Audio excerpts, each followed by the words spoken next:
I felt that this was, again, a new age, and that television was the medium where people were going to go for their information. Without a doubt. There left no doubt in my mind that television was it, and that newspapers in the long run would be out of business or would not have the same impact as television would have. And I didn't think that I could keep competing with what was already in the newspaper, and I didn't want to.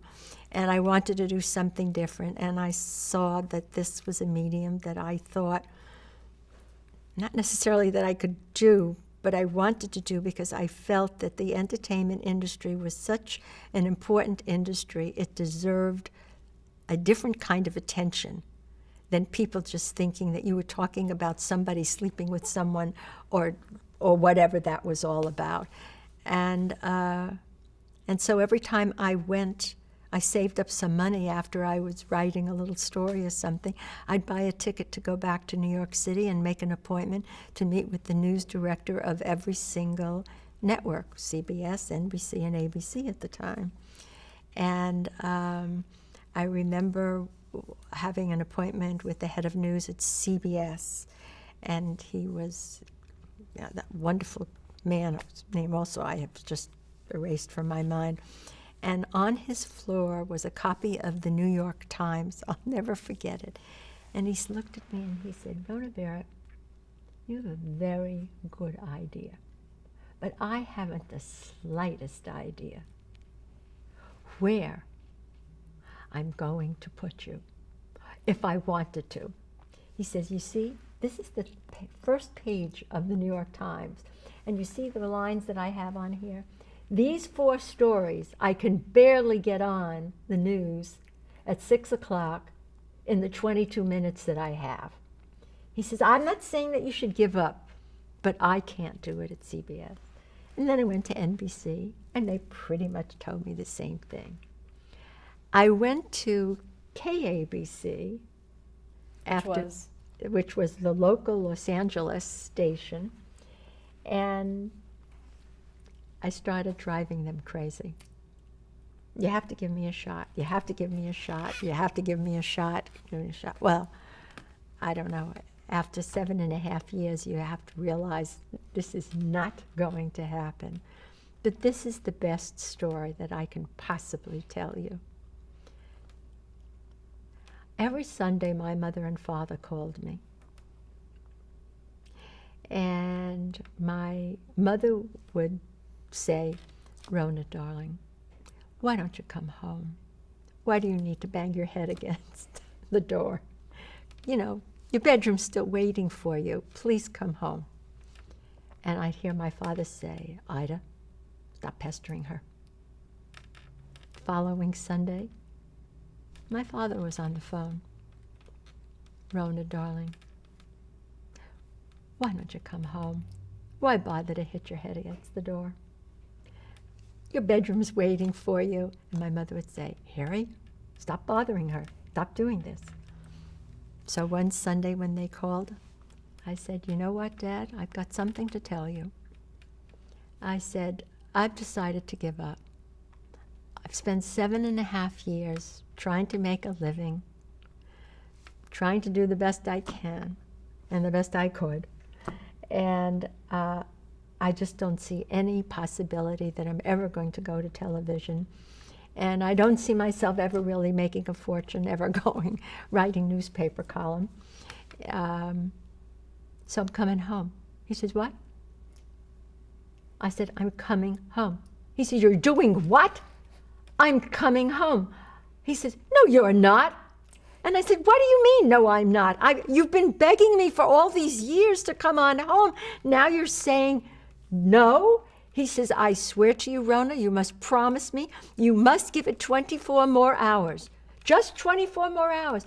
I said, "Dad, it's Sunday afternoon at 4 p.m. What am I supposed to be doing? It's a weekend." He says, "I don't care. I just promise me you will not give up for 24 more hours." I said, okay, you win again. Okay, that's it. And I hang up the phone, and I'm walking around my apartment, and I say, that couldn't have been my father.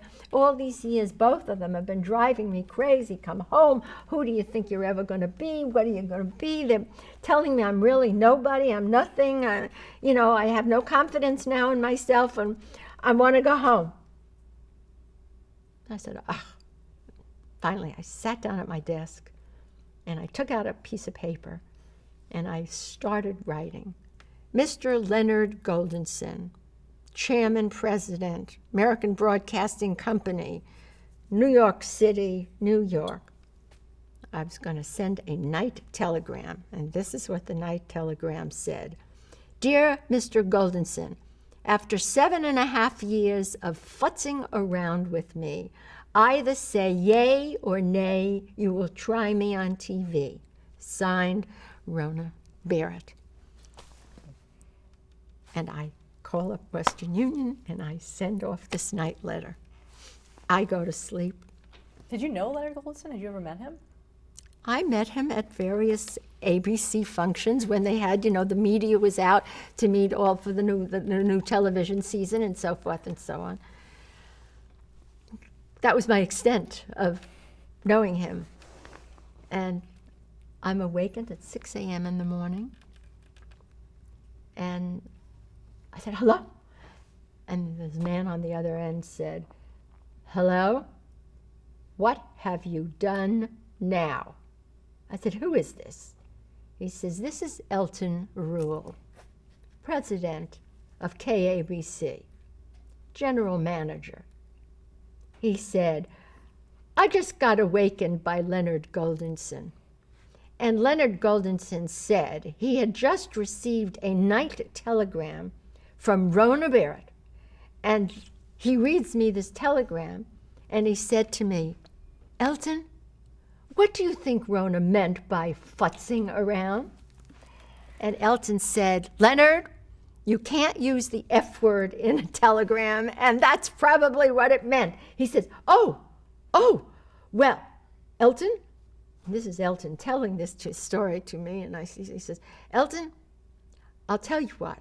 You want to try her out at KABC, you have my permission, certainly, to do so.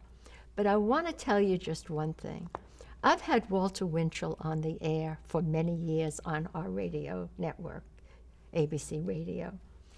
And he says, if this woman is to have any importance or be good, you must let her be able to say what she wants to say about not only us, but everybody else. And he says, I don't want to hear from anyone that you didn't like a story she said, unless the story is so libelous or something like that, and the lawyers have still allowed her to go on the air. I don't want to hear from any of you. And I must say that I thought that that was the biggest and best remark that any future boss could ever say to anyone, because it set the tone right away. Did you mean futzing? I mean, did you know that would have that double meaning?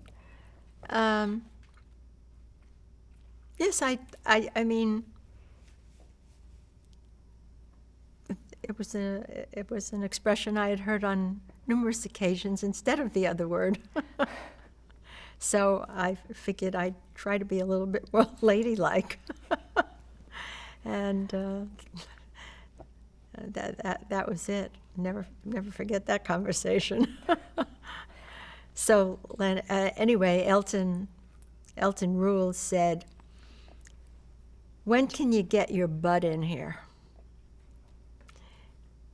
And I keep thinking about the word butt, and I realized that if Elton had said that to me today, had he been alive, and I was, again, not the age I am, I probably would have had a lawsuit against him for sexual harassment. No. He said, when can you get into the office? And I said, when do you want me? He said, how about 3 o'clock this afternoon? And I said, fine, I'll see you then. I arrived around 2:45, And his secretary said, well, let me tell him you're here. And so I went into the office just a few minutes before 3 o'clock, and I remember that I was sitting on his couch, and I moved forward, and I grabbed hold of the ends of the seat like this. And he said, listen, Rona. And in the office he had with him his head of programming, a man named Steve Mills. And he said, the bad news is I cannot give you the 6 p.m. evening news because we just don't have 1 minute's time more to put anything else on there. But I can give you the 11 p.m. news. And I remember grabbing a hold of that cushion and saying, yes, yes. I didn't want the 6 p.m. news. I wanted the 11 because I figured by 11 o'clock, people from the studio were home from work. They were just going to be going to bed, and bingo. It was going to be the best hour that I possibly could get. And I was right.